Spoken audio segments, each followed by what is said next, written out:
नमस्कार, जय हिंद साथियों। आप सभी का स्वागत है आपके अपने यूट्यूब चैनल नॉलेज की क्लास में। साथियों, आज की इस वीडियो में हम चर्चा करने वाले हैं बाल विकास शिक्षा शास्त्र के ऐसे प्रश्न जो एमपी टेट वर्ग 3 के लिए बहुत महत्वपूर्ण है और इसी प्रकार के प्रश्न आपके एग्जाम में देखने को मिल रहे हैं। साथियों, आपका जो एग्ज़ाम है वो 10 नवंबर से स्टार्ट हो गया है और बाल विकास के किस तरीके से प्रश्न पूछे जा रहे हैं और जिनका एग्ज़ाम अभी तक नहीं हुआ है वो ये वीडियो ज़रूर देख के जाएं, जिसमें हम टॉप 50 फास्ट रिवीजन करने वाले हैं बाल विकास शिक्षा मनोविज्ञान के सीडीपी के क्वेश्चन।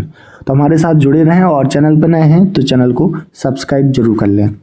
चलिए, यहाँ पर पहला प्रश्न है, अधिगम क्षमता किससे प्रभावित नहीं होती है। ठीक है, अधिगम क्षमता किससे प्रभावित नहीं होती है, तो आंसर होगा राष्ट्रीयता। करेक्ट आंसर होगा राष्ट्रीयता। किस अधिगम मनोविज्ञानी ने बाल अधिगम विकास में पुरस्कार को महत्व नहीं दिया है, तो ये नहीं दिया है किसने, ग्रथरी। राइट आंसर क्या हो जाएगा, ग्रथरी। किस सिद्धांत के अनुसार बालक का गामक और भाषा संबंधी विकास होता है, तो राइट आंसर हो जाएगा विकास क्रम का सिद्धांत। करेक्ट आंसर होगा विकास क्रम का सिद्धांत। स्व केंद्रित अवस्था कब से कब तक होती है, इंपोर्टेंट प्रश्न है। तो ये होती है 3 से 6 वर्ष तक। स्व केंद्रित अवस्था कब से कब तक होती है, तो ये होती है साथियों 3 से 6 वर्ष तक। क्वेश्चन नंबर 5, माँ बाप के साए से बाहर निकल अपने साथी बालकों की संगत को पसंद करना किस अवस्था से संबंधित है, तो पूर्व बाल अवस्था से। राइट आंसर क्या हो जाएगा, पूर्व बाल अवस्था। चलिए, नेक्स्ट क्वेश्चन है, मानसिक परिपक्वता की ऊंचाइयों को छूने के लिए प्रयत्न किस अवस्था से संबंधित है, तो किशोरावस्था। राइट आंसर क्या हो जाएगा, किशोरावस्था।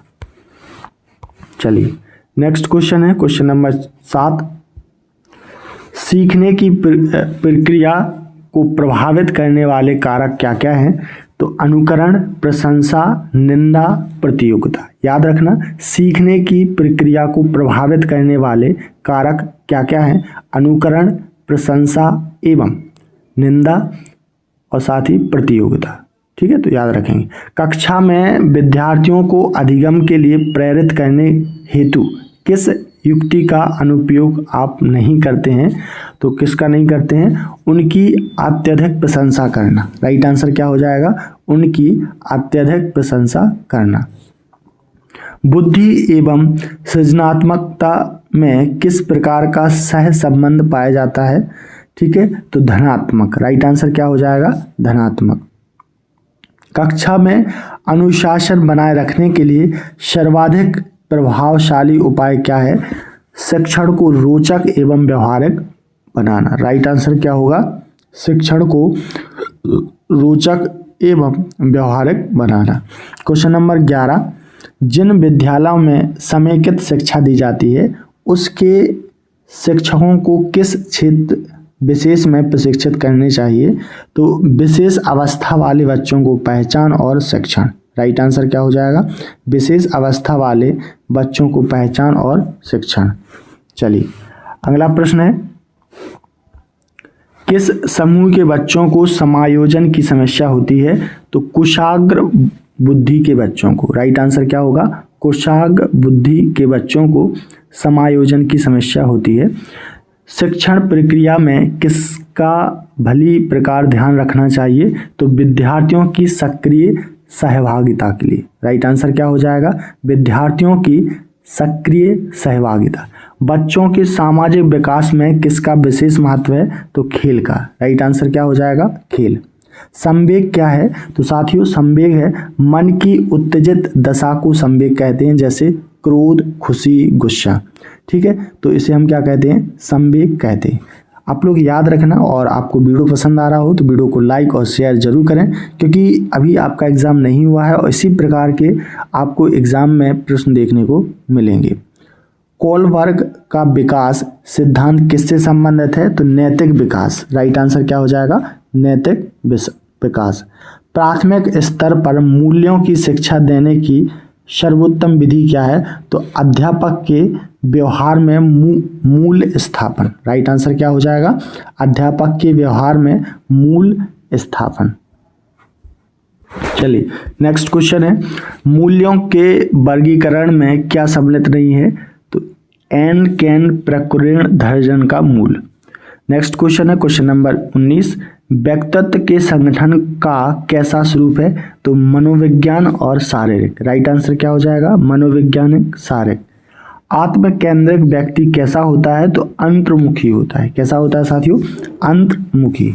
अपने ऊर्जा बल को बाहर की ओर व्यक्त करने वाले व्यक्ति को का प्रकार होता है, तो कैसा प्रकार होता है? वहीमुखी व्यक्ति। राइट आंसर क्या हो जाएगा? वहीमुखी व्यक्ति। कक्षा 4 का एक बच्चा संदेह, चिंतित और कुंठित रहता है, आप क्या करेंगे?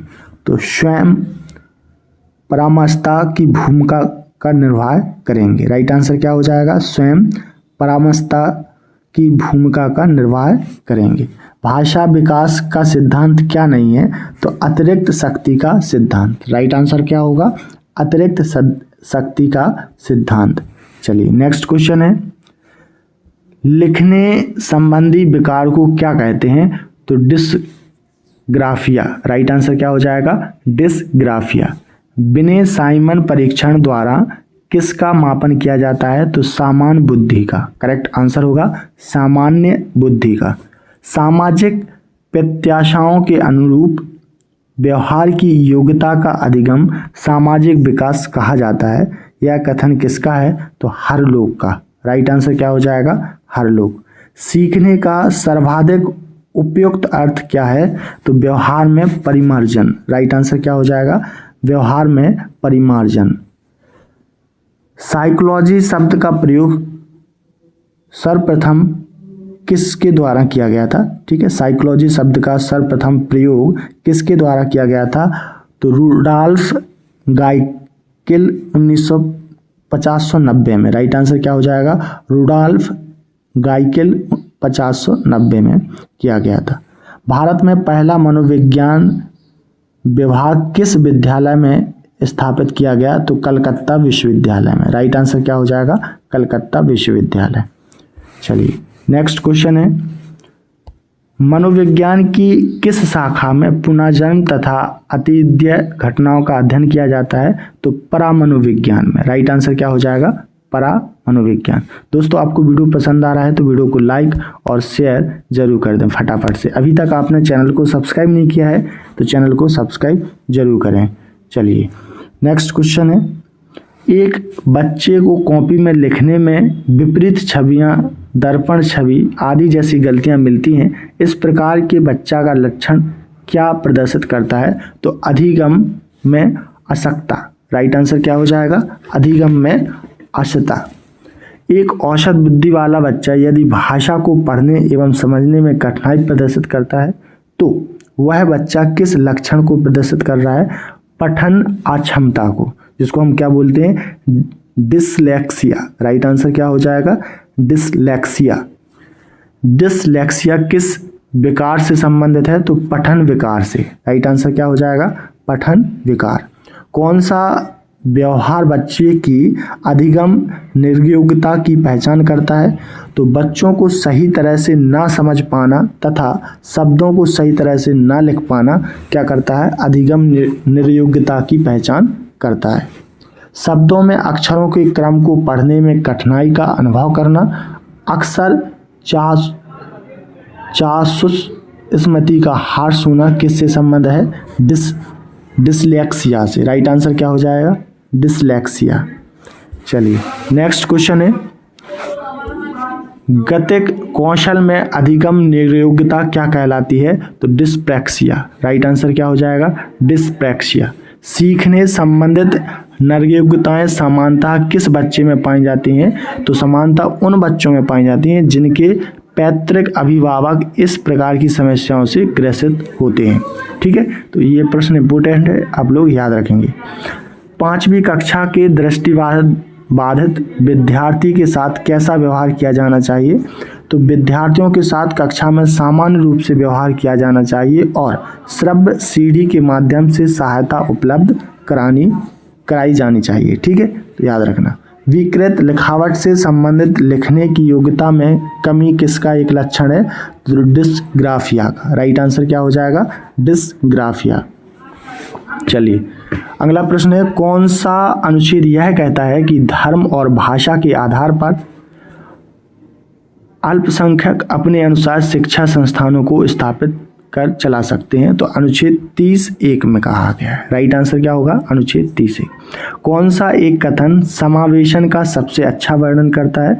तो यह एक दर्शन है कि सभी बच्चों को नियमित विद्यालय प्रणाली में समान शिक्षा प्राप्त करने का अधिकार है। ठीक है, विशेष अवस्था वाले बच्चों को शिक्षा उपलब्ध कैसे कराई जाती है? तो अन्य समान बच्चों के साथ। राइट आंसर क्या होगा? अन्य समान बच्चों के साथ। समावेशी शिक्षा किससे संबंधित है? तो कक्षा में विविधता का उत्सव मनाने से। राइट आंसर क्या होगा? कक्षा में विविधता का उत्सव मनाने से। भारत के संविधान में किसके लिए निःशुल्क अनिवार्य शिक्षा है? तो 14 वर्ष तक के सभी बच्चों के लिए। राइट आंसर क्या हो जाएगा? 14 वर्ष तक के सभी बच्चों के लिए अनिवार्य शिक्षा है, निःशुल्क शिक्षा है। ठीक है, तो याद रखना, इम्पोर्टेंट प्रश्न है। चलिए प्रश्न है क्वेश्चन नंबर 45, सफल समावेशन के सिवाय किसकी आवश्यकता होती है? तो पृथक्करण की। राइट आंसर क्या हो जाएगा? पृथक्करण। विद्यालय में नियमित उपस्थिति के लिए वंचित बच्चों को प्रोत्साहित करने का कौन सा तरीका सर्वाधिक उपयुक्त होता है? तो आवासीय विद्यालय खोलना। राइट आंसर क्या होगा? आवासीय विद्यालय खोलना। सभी के लिए विद्यालय में सभी की शिक्षा किसके लिए प्रचार वाक्य हो सकता है? तो समावेशी शिक्षा के लिए। राइट आंसर क्या होगा? समावेशी शिक्षा के लिए। इम्पोर्टेंट प्रश्न है, आप इसे याद रखना।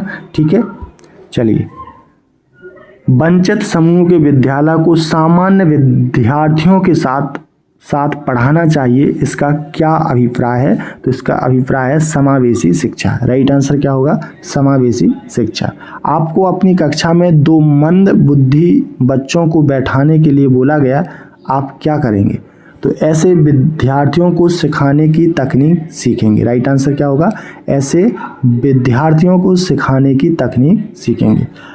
आज का अंतिम प्रश्न है, असंगठित घर से आने वाला बच्चा सबसे अधिक कठिनाई का अनुभव कब करेगा? तो स्वतंत्र अध्ययन में। राइट आंसर क्या हो जाएगा? स्वतंत्र अध्ययन में करेगा। तो साथियों, यहाँ पर हमने टॉप 50 बाल विकास के महत्वपूर्ण प्रश्न देखे जो मध्य प्रदेश शिक्षक पात्रता परीक्षा वर्ग 3 के लिए बहुत महत्वपूर्ण है और अभी उसके एग्ज़ाम चल रहे हैं, तो आप एनालिसिस में देख सकते हैं। ठीक है, और जिनका एग्ज़ाम नहीं हुआ है वो ऐसी वीडियो देखने के लिए चैनल को अभी सब्सक्राइब करें। मिलते हैं नए अपडेट के साथ, तब तक के लिए नमस्कार, जय हिंद।